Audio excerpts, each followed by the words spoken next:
Yes okay ખૂબ ખૂબ આભાર.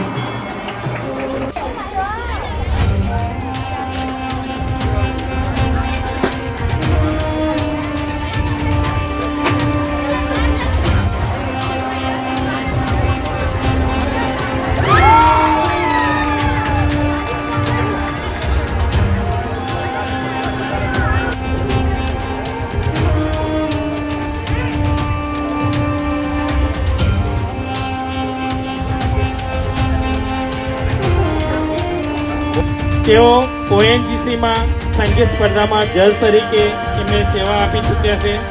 સાથે જૂનાગઢ ભક્ત કવિ નરસિંહ મહેતા યુનિવર્સિટીમાં પણ પોતે જજ તરીકે સેવા આપેલી છે અને ઘણા લાંબા સમયથી તેઓ જય હે જય હે જય જય જય જય હે ભારત માતા કી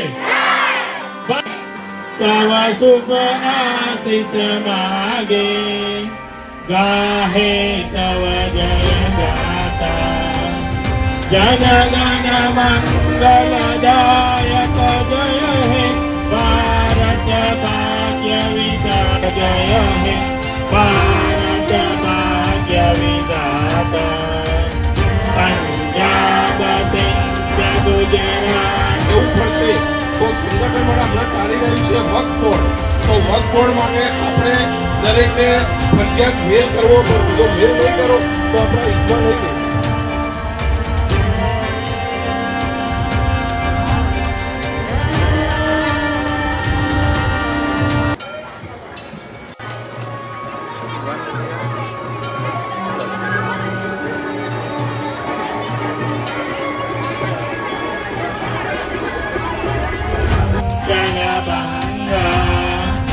विद्या हिमाचल यमुना गंगा उच्छल जलधि तरंग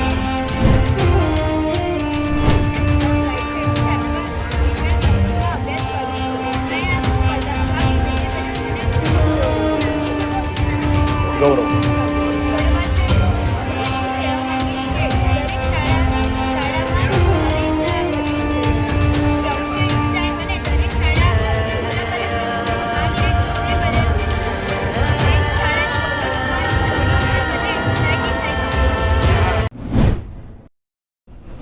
પરિચય આપો. મારું નામ પ્રજાપતિ ખુશી મયુરભાઈ છે. હું ધોરણ 8A માં હીરાબા શિક્ષણ સંકુલમાં ભણું છું. આજે મેં સંગીત સ્પર્ધામાં ભાગ લીધો હતો અને મને મારો પહેલો નંબર આવ્યો છે. મને ખૂબ જ આનંદ થયો કે મારો પહેલો નંબર આવ્યો અને અમારા સંગીતના સરને પણ હું ધન્યવાદ કહેવા માંગુ છું કારણ કે તેઓએ અમને મહેનત કરાવી અને તેથી જ હું આજ પહેલા નંબર પર આવી છું. ધન્યવાદ. બોલો આપનું નામ પરિચય આપો. મારું નામ પટેલ ઉર્વા નીતિનભાઈ છે. હું હીરાબા શિક્ષણ સંકુલમાં ભણું છું અને હું 8મા ધોરણમાં ભણું છું. અહીંયા ભારત વિકાસ પરિષદમાં ભાગ લેવા આવી છું વસ્ત્રાલની શાખામાં. તેમાં મારો પ્રથમ નંબર આવ્યો. અહીંયાની જે સ્ટાફ છે અહીંયાથી મને અહીંયા આનંદ આવ્યો જે એમની એમની જે પ્રયત્નો છે જેમના પ્રયત્નો દ્વારા આજે અમારો પ્રથમ નંબર આવ્યો તો હું બહુ ખુશ છું અને એમને હું કહું કે મને ગર્વ છે કે હું એક ભારત માતાની દીકરી છું. પરિચય આપો. મારું નામ કાપસી હરીશભાઈ છે. હું ધોરણ 8માં અભ્યાસ કરું છું. શાળાનું નામ શારદાબા શિક્ષણ સંકુલ છે. આજે મેં ભારત વિકાસમાં પરિષદમાં ભાગ લીધો અને મને ખૂબ મજા આવી અને અત્યારથી જેટલા નાના બાળકો છે એમને બી ભાગ લેવા માટે હું કરી રહી છું. શું કહેશો, રાષ્ટ્રીય સમૂહ જ્ઞાન સ્પર્ધા હતી, કેવું લાગી રહ્યું છે અને ખાસ કરીને આવી પ્રવૃત્તિઓ અન્ય શાળાના વિદ્યાર્થીઓએ પ્રેરિત થાય તે માટે આગળ આવવું જોઈએ.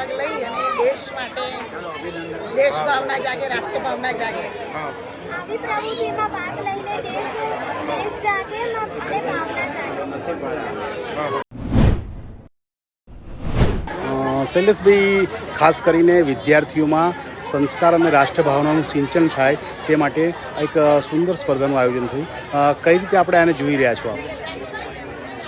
અમે આ રાષ્ટ્ર લેવલનું અને બાળકોના પ્રેરિત થાય અને આનું સિંચન રાષ્ટ્રનું થાય અને એક જાતનું સંગઠન થાય અને દેશ માટે પ્રેરિત થાય એના માટે અમે આ કાર્યક્રમ રાષ્ટ્ર સમૂહગાન પ્રતિયોગિતાનો કરીએ છીએ. ખાસ કરીને કયા કયા જિલ્લાઓમાંથી આપણે વિદ્યાર્થીનીઓ અને વિદ્યાર્થીઓએ ભાગ લીધો હતો અને ખાસ કરીને એમને પ્રોત્સાહિત કરવા માટે આપની સંસ્થાએ શું એમને પારિતોષિક આપવામાં આવ્યા? અમારી સંસ્થા ભારત વિકાસ સંઘ વસ્ત્રાલ શાખાએ અમારા અમદાવાદ જિલ્લાનામાંથી બધી સ્કૂલો એટલે કે 15 સ્કૂલોમાંથી આવેલા અને 15 ટીમ આવેલી એ ટીમોએ પાર્ટિસિપેટ ભાગ લીધેલો. અમે એમને પ્રેરિત કરવા માટે મોમેન્ટો આપી અને સર્ટિફિકેટ આપી અને એમનું સન્માન કરેલું અને અમારા સાહેબ જે આપણા પૂર્વના ધારાસભ્ય સાંસદ HS પટેલ સાથે અમે ઇનામ વિતરણ કાર્યક્રમ કરેલ.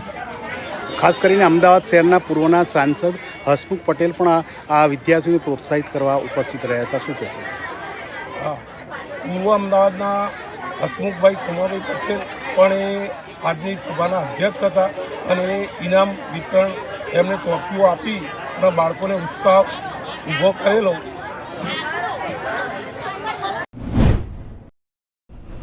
મને પરિચય આપો. હા, હું તવે રૂપલ શારદાબા વિદ્યા મંદિરમાં એઝ એ પ્રિન્સિપાલ તરીકે મારી ફરજ બજાવું છું.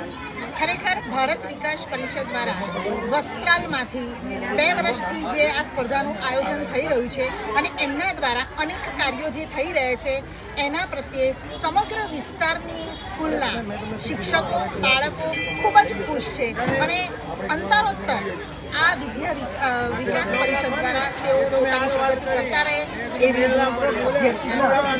વિદ્યાર્થીઓમાં રાષ્ટ્રભાવનાની ચેતના જાગે અને ખાસ કરીને વિદ્યાર્થીઓ ઉત્સાહિત થાય અને પ્રેરક બને તે માટે આપની શાળા દ્વારા શું વિદ્યાર્થીઓને સંદેશો આપવામાં આવ્યો?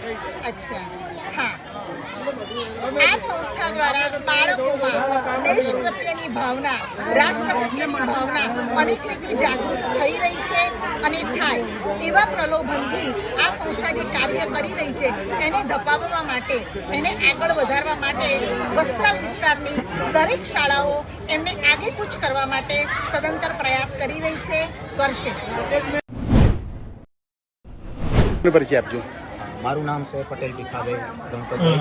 હું હીરાબા પ્રાથમિક શાળામાં ભારત વિકાસ પરિષદની વસ્ત્રાલ શાખા દ્વારા આજે હું અહીંયા જે ભારત વિકાસ પરિષદના આ કાર્યક્રમની અંદર હાજર રહ્યો અને તેમનું જે આયોજન જોયું અને દેશ પ્રત્યે બાળકોમાં વાલીઓમાં અને દરેકે દરેક નાગરિકમાં જે ભાવના વધે, પરસ્પર સહાનુભૂતિ વધે અને દરેકને રાષ્ટ્રભાવ જાગે તે માટેનું જે આ આયોજન કરવામાં આવ્યું છે ખરેખર પ્રશંસનીય છે, બિરદાવાલાયક છે અને કાયમ આવી પ્રવૃત્તિ થતી રહે. આવી પ્રવૃત્તિઓને ભારત દેશની અંદર થતી રહે તે માટે દરેકે સાથ સહકાર આપવો જોઈએ અને દરેકે આ કાર્યક્રમની અંદર જોડાવવું જોઈએ. આ કાર્યક્રમ જે થયો એ કાર્યક્રમની અંદર મેં નિરીક્ષણ એવું કર્યું કે ધર્મ ભાવના વધવી જોઈએ, સાથે ભારતીય સંસ્કૃતિ પ્રત્યેનો દરેકનો લગાવ વધવો જોઈએ અને દરેકે માત્ર વિદ્યાર્થીઓને જ નહીં પણ દરેકને રાષ્ટ્રભાવ જાગે, જેના કારણે દેશનો વિકાસ થવા માટે જે આ પ્રવૃત્તિઓ દેશ લેવલે સરકાર પણ કરી રહી છે, અન્ય જે સંસ્થાઓ છે એ પણ કરી રહી છે અને સંસ્થાઓને સરકારને અને આપણી આ જે ભારત વિકાસ પરિષદને જોડીને દેશને આગળ વધારવાનું જે કામ થઈ રહ્યું છે એ ખરેખર પ્રશંસનીય છે, બિરદાવવા લાયક છે. આભાર. અભિમાનતા અને સાર્વભૌમત્વનું પ્રતીક છે એનું સન્માન જળવાય. નરેન્દ્રભાઈ મોદી છેલ્લા વર્ષોથી ઘર ઘર તિરંગાની આહલેખ કરે છે, ખબર છે શેના માટે? એ તિરંગાના નેજા હેઠળ આપણે સૌએ આ દેશના નાગરિક તરીકે, આ દેશના સંતાનો તરીકે એ તિરંગાની આન બાન અને શાન જાળવવાની જવાબદારી આપણી બને છે. આ ભાવ પેદા થાય એના માટે આ સ્પર્ધા છે.